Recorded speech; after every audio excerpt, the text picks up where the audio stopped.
High up in the Rocky Mountains, where the air was thin and the silence was thick, lived a man who had forgotten what it felt like to hear another person's laugh. His name was Jake, and at 35 years old, he had spent the last 10 years of his life completely alone. Jake's cabin sat on a piece of land that his grandfather had left him.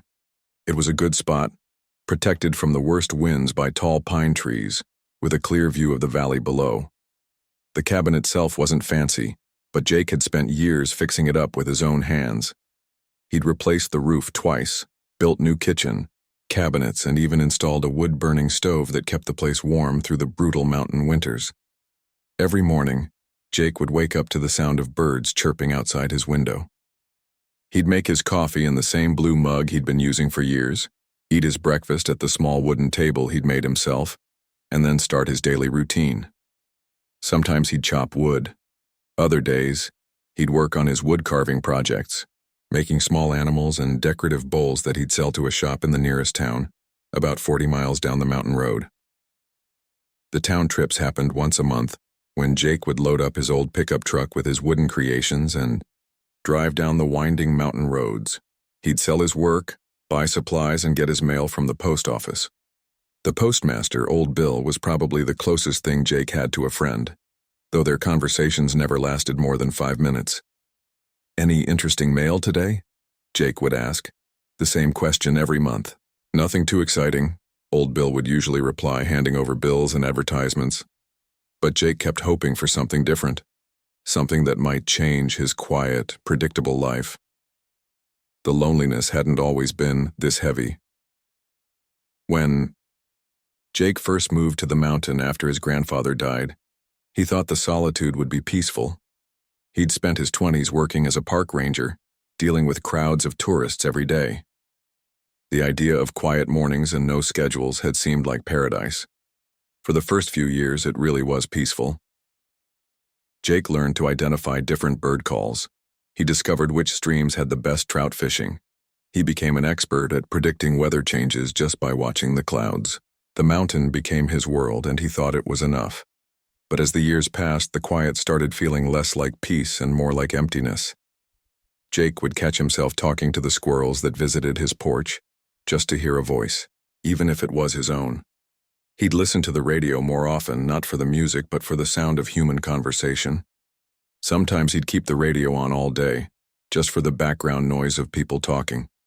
The worst moments came in the evenings, when the sun would set behind the peaks and paint the sky in beautiful colors. Jake would sit on his porch, watching nature's daily art show, and wish desperately that he had someone to share it with. He'd imagine pointing out a particularly bright star to someone sitting beside him, or sharing a quiet laugh about the way the wind made the pine trees dance. That's when Jake decided to do something he'd never thought he'd do. He signed up with a matchmaking service that specialized in connecting people who lived in rural areas. The service was called Country Connections, and they promised to help people find love even in the most remote places. Jake spent weeks writing his profile. He wasn't good with words, but he tried to be honest about his life. He wrote about his cabin, his woodworking, his love for the mountains. He mentioned that he was looking for someone who appreciated simple living and natural beauty, someone who wouldn't mind the isolation, who might even enjoy it. The responses started coming slowly. A few women wrote to him, but most of them seemed to lose interest when they realized how remote his location really was.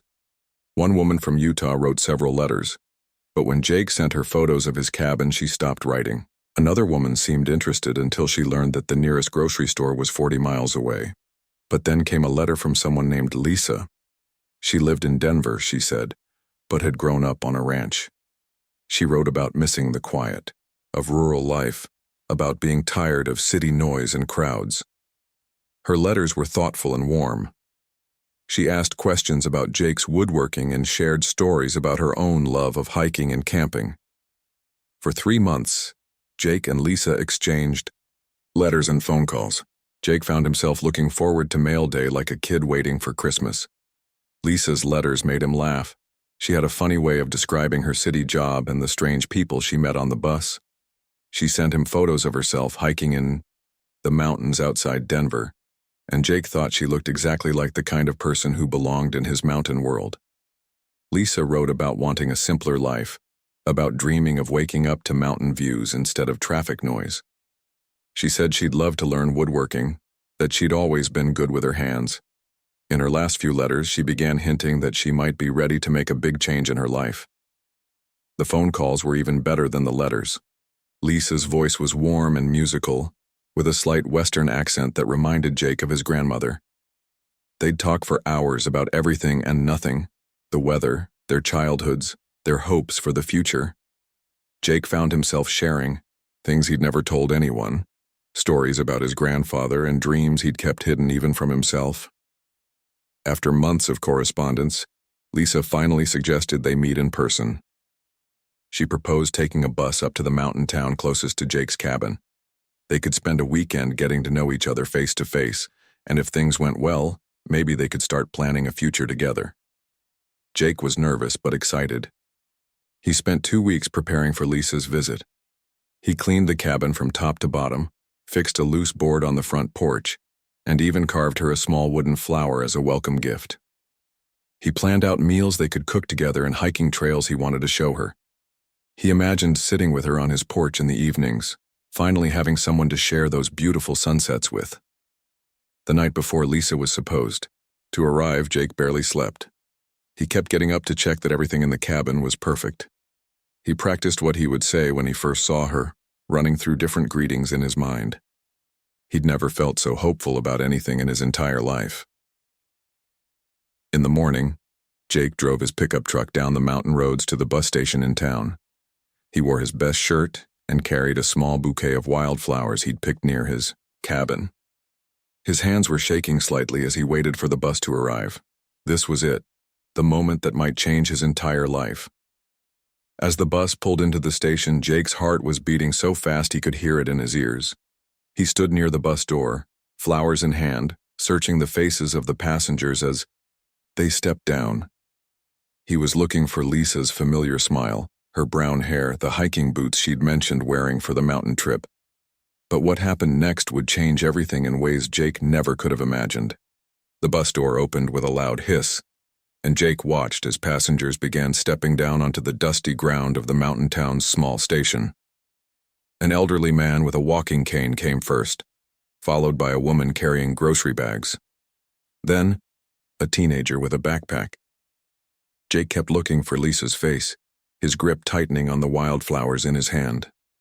More passengers emerged, a family with 2 small children, a businessman in a wrinkled suit, another woman who was too tall to be Lisa. Jake's excitement began mixing with confusion. Where was she? Had she missed the bus? Maybe she was sitting in the back and would be the last one off. Finally, when Jake was sure the bus must be empty, one more passenger appeared. It was a young woman, probably no older than 18 or 19. She was carrying a worn duffel bag and looking around nervously like she wasn't sure where she was supposed to be. She was quite heavy, with long dark hair that hung in front of her face like she was trying to hide behind it.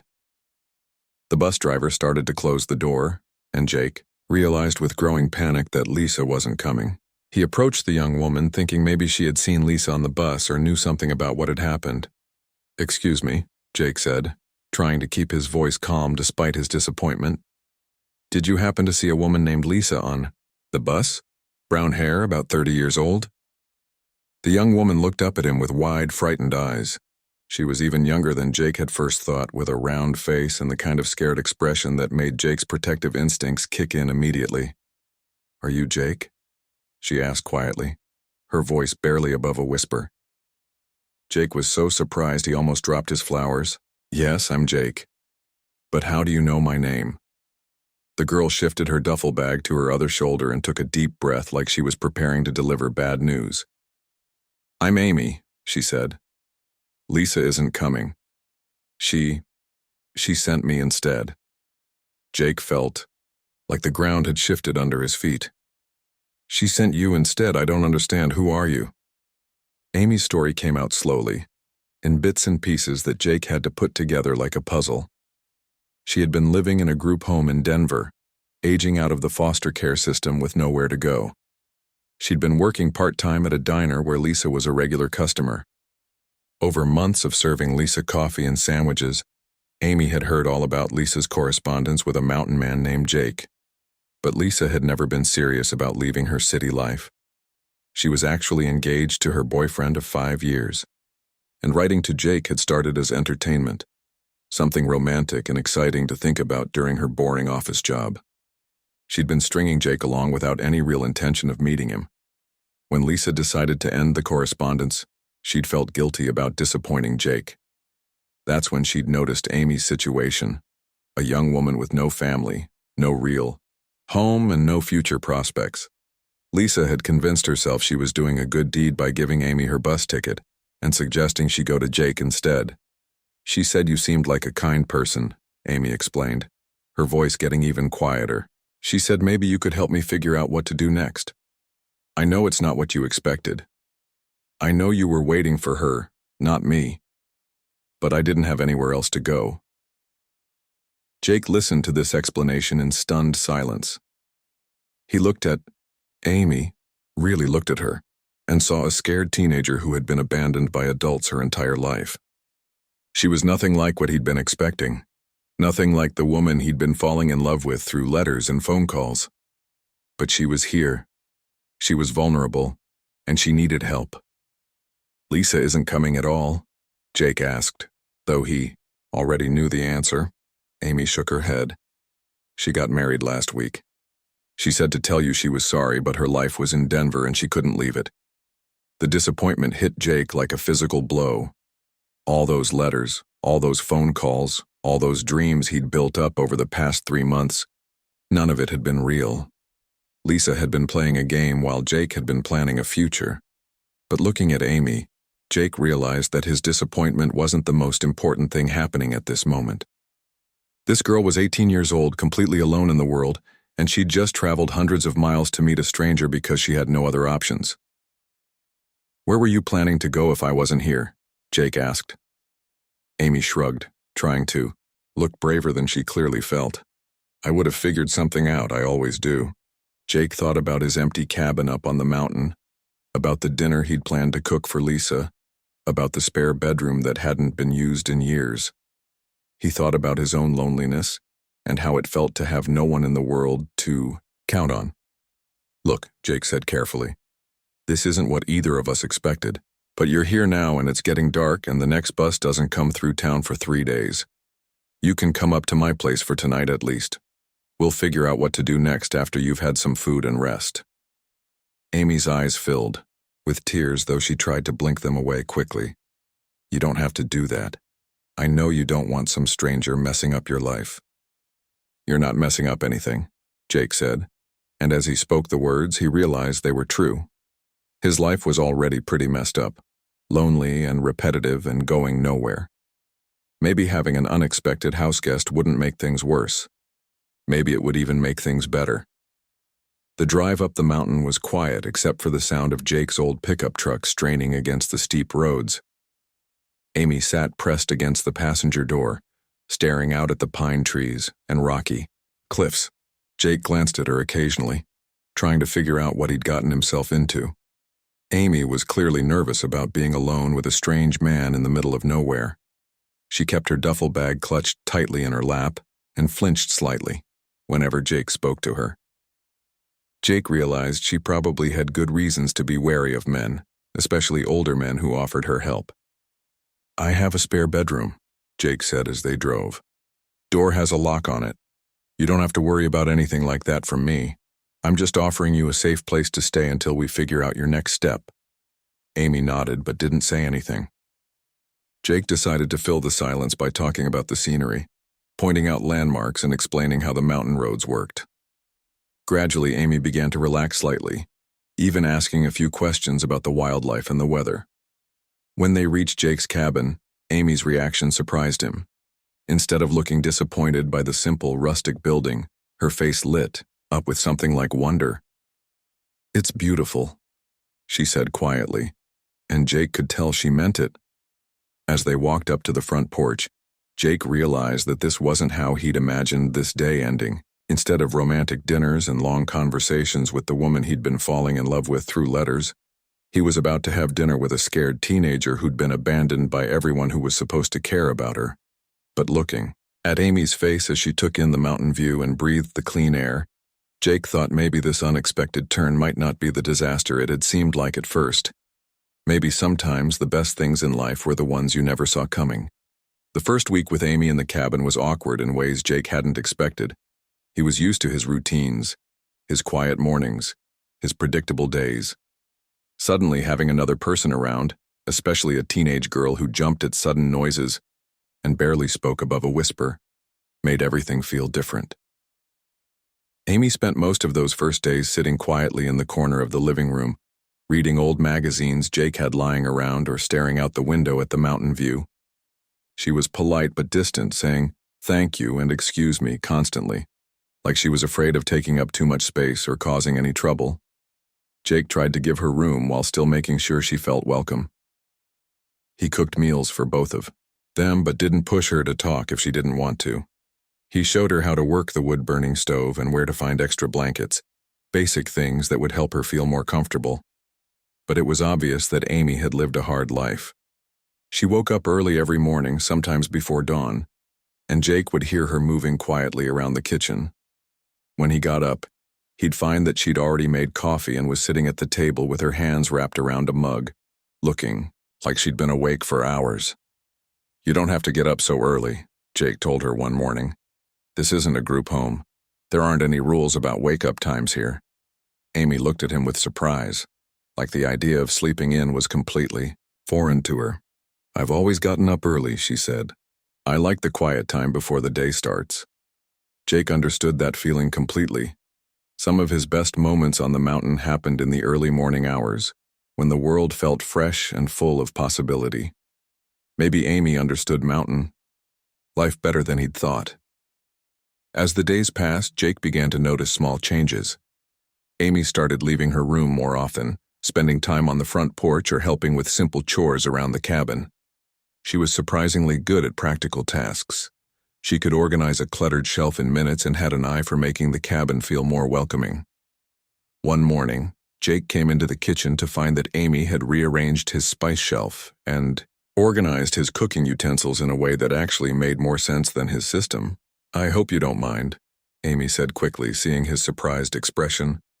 "I just thought it might be easier to find things this way. I can put it all back if you want." "No, this is perfect," Jake said, genuinely impressed. "I've been looking for that garlic powder for 3 months. Amy smiled, the first real smile Jake had seen from her since she'd arrived. It transformed her entire face, making her look younger and more relaxed. That's when Jake realized that Amy wasn't just hiding from the world. She was incredibly smart and observant. She noticed things that Jake had stopped seeing after years of living alone. She pointed out that his front step was getting wobbly and suggested ways to fix it. She noticed which of his wooden carvings were his best work and asked thoughtful questions about his techniques. "How do you get the wood so smooth?" Amy asked one afternoon, watching Jake work on a small carved bird. Jake showed her the different grades of sandpaper and explained the process of gradually working from rough to fine. Amy listened intently, asking questions that showed she understood, not just the mechanics but the artistry involved. "Would you like to try?" Jake offered, pulling out a simple piece of pine wood and a basic carving knife. Amy's eyes widened. "I couldn't. I'd probably ruin it." "You can't ruin practice wood," Jake said. "And everyone starts somewhere." What happened next surprised both of them. Amy had natural talent for woodworking. Her hands were steady, and she instinctively understood how to work with the grain of the wood rather than against it. Within an hour, she'd carved a simple flower shape that was better than Jake's first dozen attempts had been. "This is fun," Amy said, completely focused on her work. For the first time since she had arrived, she seemed to forget about being nervous or afraid. Teaching Amy woodworking became their daily routine. Every afternoon, they'd sit on the front porch with their carving projects, talking quietly while they worked. Amy was an eager student, practicing basic techniques and gradually moving on to more complex projects. But she taught Jake things too. though she probably didn't realize it. Amy noticed details about the mountain that Jake had stopped paying attention to. She pointed out different bird calls and asked about the various plants growing around the cabin. She was fascinated by the way the light changed throughout the day and how the weather patterns moved across the valley. "Look at how the clouds are building up behind that peak," Amy said one afternoon. "Does that mean it's going to rain?" Jake looked where she was pointing and realized she was right. A storm was definitely moving in. He'd been so focused on his carving that he'd missed all the signs he usually watched for. "You've got good instincts for reading the weather," Jake told her. "That's not something you can learn from books." Amy seemed pleased by the compliment, but then her expression became more serious. "I used to spend a lot of time outside when I was little. Before my mom died and I went into foster care, we lived in a small town and she taught me about plants and animals and stuff." It was the first time Amy had mentioned her past, and Jake could hear the sadness in her voice. He didn't push for more information, but he was glad she felt comfortable enough to share that much. As autumn deepened, Amy became more confident and talkative. She started helping with cooking, and Jake discovered that she was much better in the kitchen than he was. Her meals were creative and flavorful, made with the basic ingredients Jake kept on hand but combined in ways he'd never thought of. "Where did you learn to cook like this?" Jake asked one evening, enjoying what Amy called mountain stew made, with canned vegetables and herbs she'd found growing wild near the cabin. "Foster homes," Amy said simply. "I learned that if I could cook, people were nicer to me, and I genuinely liked it. There's something satisfying about making something good from whatever ingredients you have available." Jake understood that feeling. It was similar to how he felt about woodworking, taking raw materials and creating something useful and beautiful. The evenings became Jake's favorite time of day. He and Amy would sit on the porch after dinner, watching the sunset and talking about everything and nothing. Amy was curious about Jake's life before the mountain, and Jake found himself telling her stories he hadn't thought about in years. Amy shared stories too, carefully chosen memories that gave Jake glimpses into her difficult childhood without dwelling on the worst parts. She talked about teachers who had been kind to her, books she'd loved, dreams she'd had before life got complicated. "I always wanted to go to college," Amy said one evening as they watched stars appear in the darkening sky. "I know it sounds silly considering my situation, but I thought maybe I could study something that would help me understand the world better." "That doesn't sound silly at all," Jake said. "What would you want to study?" Amy was quiet for a moment, like she was afraid to say her dream out loud. Maybe something with the environment, or social work. Something that could help people or help take care of places like this.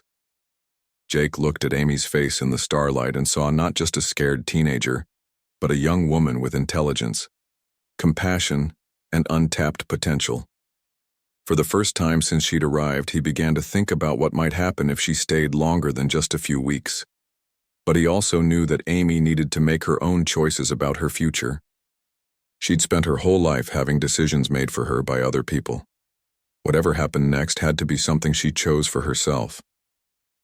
As they sat in comfortable silence, listening to the night sounds of the mountain, Jake realized that his lonely cabin had begun to feel like a home again. Amy's presence had brought warmth and life to the place in ways he hadn't expected. He wasn't sure what the future held for either of them, but he was grateful for this unexpected friendship that had grown out of such disappointing circumstances. Winter arrived on the mountain earlier and harsher than Jake had expected. By November, snow was falling regularly, and the temperature dropped so low that Jake had to keep the wood-burning stove going almost constantly. Amy had never experienced a mountain winter before, and at first the isolation and cold seemed to overwhelm her. "How do you stand it?" Amy asked one morning, looking out at a world completely covered in white snow. "Everything looks so empty." Jake understood her feelings. Mountain winters could be brutal, especially for someone who wasn't prepared for the complete silence and the way the snow seemed to muffle every sound from the outside world. "It takes time to appreciate it," Jake said, "but there's beauty in the emptiness and peace too, you'll see." What Jake didn't expect was how much Amy's presence would change his own experience of winter. Instead of the long, lonely months he usually endured, he found himself looking forward to the quiet evenings by the fire, working on projects while Amy read books from his small collection or practiced her wood carving. Amy's skills with carving had improved dramatically over the months. Her hands had grown stronger and more confident, and she'd developed her own style that was different from Jake's, but equally beautiful. She tended to carve more delicate, detailed pieces, small animals and intricate flowers that showed incredible patience and attention to detail. But the real change in Amy was more than just her artistic abilities. The scared, quiet girl who had arrived in late summer was gradually becoming a confident young woman. She still had moments of shyness and uncertainty, but she was learning to speak up for herself and to trust her own judgment. One snowy afternoon, Amy was working on a particularly complex carving, a small wooden owl with detailed feathers, when she suddenly looked up at Jake with a determined expression. "I want to apply to college," she said, as if she'd been building up courage to make this announcement. Jake looked up from his own project, surprised by the sudden declaration. "That's a great idea. What made you decide?" "I've been thinking about it all winter," Amy said. "Being here, learning new things, having time to actually think about what I want instead of just trying to survive. It's made me realize that I'm smarter than I thought I was, and I don't want to waste that." Jake felt a surge of pride that caught him off guard. Over the past few months, he'd watched Amy discover her own capabilities and strength. She'd gone from a girl who apologized for taking up space to a young woman who could fix a broken fence, cook meals from basic ingredients, and create beautiful art with her hands. "What would you want to study?" Jake asked, though he suspected he already knew the answer. "Environmental science," Amy said without hesitation. "I want to understand how places like this work and how to protect them. Maybe I could even find a career that would let me help preserve wilderness areas." Jake helped Amy research college programs and financial aid options. They spent evenings by the firelight, filling out applications on Jake's laptop and writing essays about Amy's goals and experiences. Amy was a better writer than she'd realized, and her personal essay about learning to find strength in unexpected places was powerful and genuine. The process of applying to college seemed to give Amy a new sense of purpose and hope. She threw herself into her studies, using Jake's collection of books to catch up on subjects she'd missed during her unstable school years. She was particularly drawn to books about ecology and conservation, staying up late reading about forest management and wildlife protection. But as winter deepened, Jake found himself dealing with complicated feelings he hadn't expected. Watching Amy grow and change was incredibly rewarding, but it also made him realize how much he'd come to care about her. Not in a romantic way. The age difference and their circumstances made that completely inappropriate, but as a friend and mentor who genuinely wanted the best for her. The problem was that the best for her probably meant leaving the mountain. Amy was too bright and too talented to spend her life isolated in the wilderness. She needed opportunities, education, and the chance to build a life among people her own age. These thoughts made Jake feel selfish for enjoying her company so much. Was he encouraging her college dreams because he truly wanted what was best for her, or because he was afraid of being alone again? Amy seemed to be struggling with similar questions. As spring began to hint at its arrival, the snow starting to melt and the first brave flowers pushing up through the ground, she became quieter and more thoughtful. "Jake," Amy said one evening as they sat on the porch watching the sunset, "what's going to happen when I get accepted to college?" The question Jake had been dreading finally came out into the open. He'd known they would have to discuss it eventually, but he'd been putting off the conversation. "That depends on what you want," Jake said carefully. "College is important, Amy. It could open up a whole world of opportunities for you." Amy was quiet for a long moment. "I know that. And I do want to go to college, but I also—" She paused, struggling with how to express her feelings. "This place has become home to me. You've become like family. I never had that before." Jake felt his heart tighten at her words. Amy had become like family to him too, but he knew that keeping her on the mountain just because he didn't want to be alone again would be wrong. "You'll always have a home here," Jake said. "But you're 18 years old, Amy. You have your whole life ahead of you. You need to experience the world, meet people your own age, find out who you are when you're not just surviving." "But what if I don't like who I am out there?" Amy asked, voicing the fear she'd probably been carrying for months. What if I can't handle being around lots of people again? What if I'm only brave here with you? Jake understood her fear completely. The mountain had been a safe place for Amy to heal and grow, but it had also been a place where she could avoid dealing with some of the harder challenges of building a life in the world. You're braver than you think, Jake told her. I've watched you change over these months, Amy. You're not the same scared girl who got off that bus. You've learned to trust yourself, to believe in your abilities. That won't disappear just because you leave the mountain. In March, Amy received her first acceptance letter. She'd been accepted to the state university with a partial scholarship, and there were possibilities for additional financial aid. Jake watched her read the letter, seeing excitement and terror war across her face. This is what you wanted, Jake reminded her gently. This is your chance to build the life you dreamed about. Amy nodded, but tears were running down her cheeks. I know, I'm happy about it. I'm just also scared and sad about leaving. Jake pulled her into a hug, the first really affectionate gesture they'd shared since she'd arrived. Change is always scary, he said. But you're ready for this. And you're not losing this place or our friendship. You're just adding new experiences to your life. As the acceptance letters continued to arrive and Amy had to make decisions about her future, Jake began preparing himself for her departure. The cabin would feel empty without her laughter and her questions and her thoughtful observations about the world around them, but he was also proud of her in a way that surprised him with its intensity. Amy had come to his mountain as a lost teenager, with no confidence and no hope. She was leaving as a young woman with plans, dreams, and the strength to pursue them. Jake realized that helping Amy discover her potential had been more fulfilling than anything he'd done in years. Maybe his purpose wasn't just to live quietly on the mountain. Maybe it was to be the kind of person who could offer refuge and encouragement to someone who needed it. As spring fully arrived and Amy's departure date approached, both of them knew their relationship was about to change dramatically. The question was whether their connection was strong enough to survive the distance and the different paths their lives were taking. The day Amy left for college was one of the hardest days Jake had experienced in years. They'd both tried to keep things light, focusing on practical details like packing and travel arrangements, but the sadness hung in the air between them like morning fog. Jake drove Amy down to the bus station in town, the same station where they'd first met 8 months earlier. Amy sat quietly in the passenger seat, clutching a small wooden owl that Jake had carved for her as a going-away gift. Remember, Jake said as they waited for the bus to arrive, this isn't goodbye forever, this is just, see you later. Amy nodded, but Jake could see she was trying not to cry. What if I fail?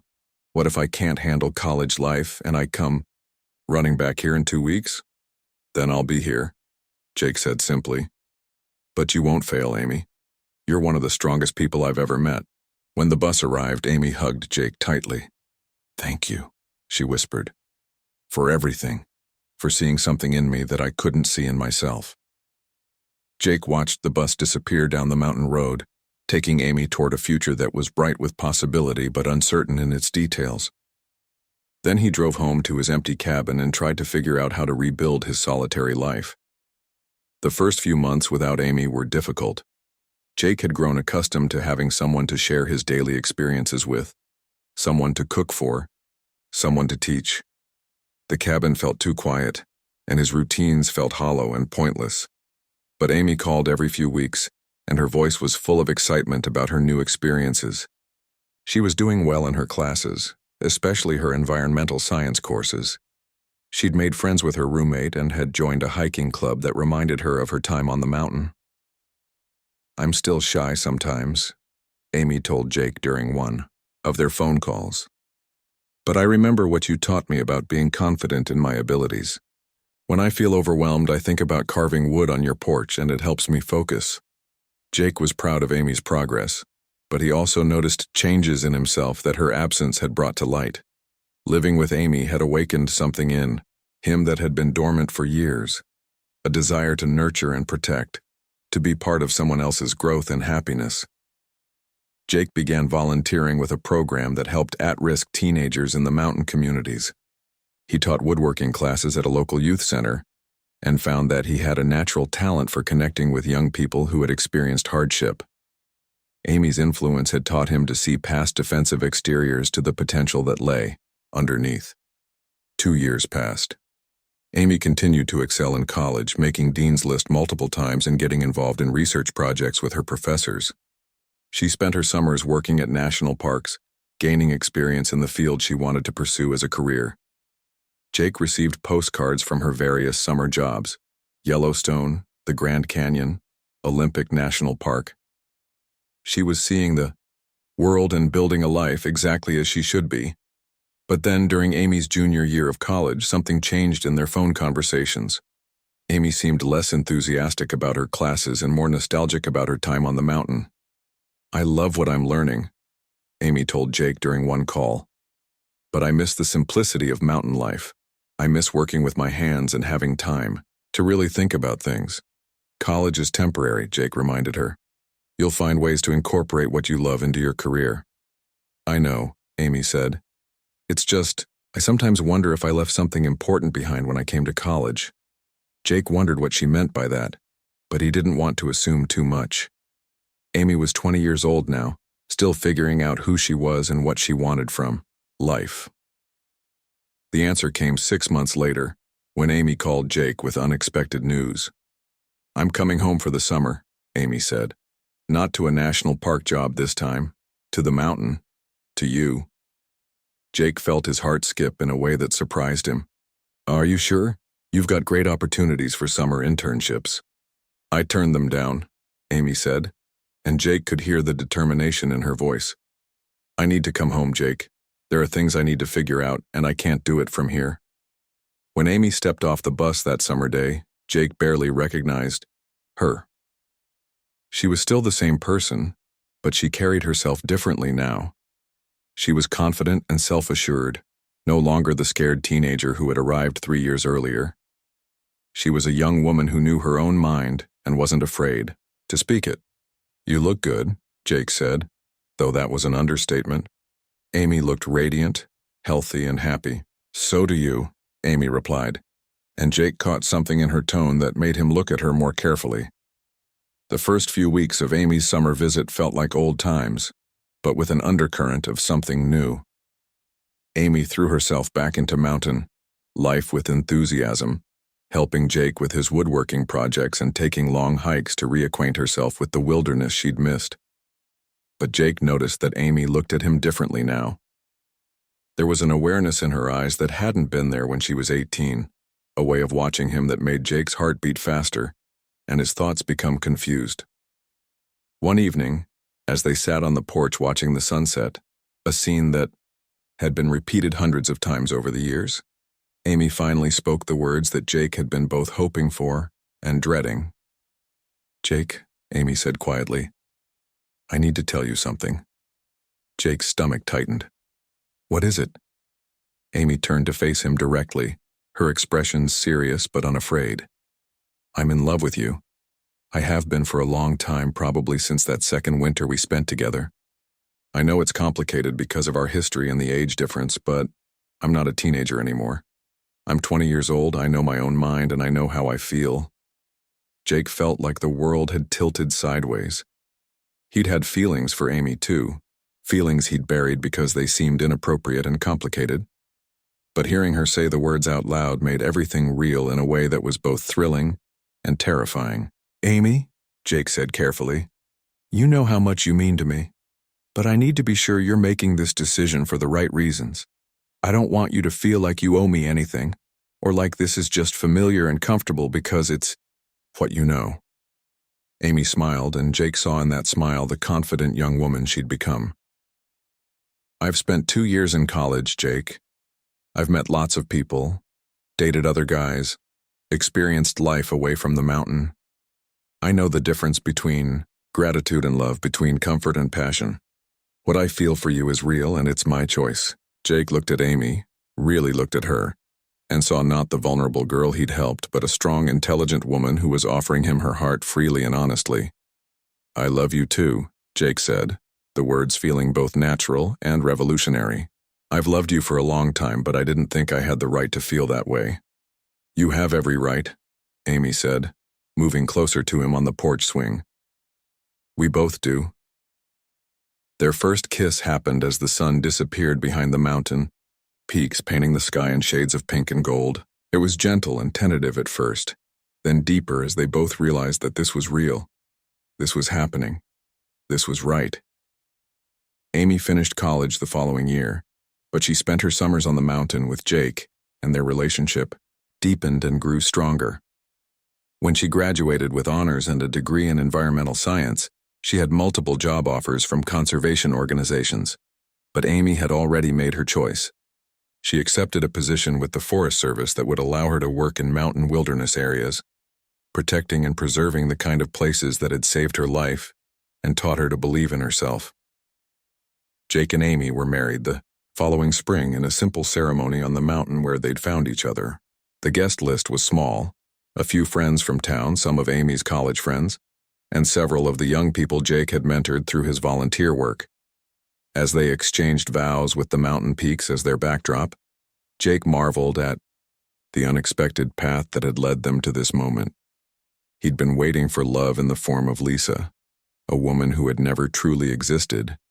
Instead, love had arrived in the form of a scared teenager who had needed his help and had ended up transforming his entire life. Amy kept her promise to protect the wilderness she loved. She became a respected forest ranger and conservation advocate, splitting her time between fieldwork and education programs. Jake continued his woodworking and his volunteer work with at-risk youth, and together they created a life that was both simple and meaningful. They still sat on their porch every evening watching the sunset and talking about their day, but now Jake had someone to share not just the beautiful views, but all the small moments that made up a life. Amy had found not just love, but a true partner who supported her dreams and celebrated her achievements. Sometimes, when Jake watched Amy working in their garden or leading a group of young hikers through the wilderness, he thought about the twist of fate that had brought them together.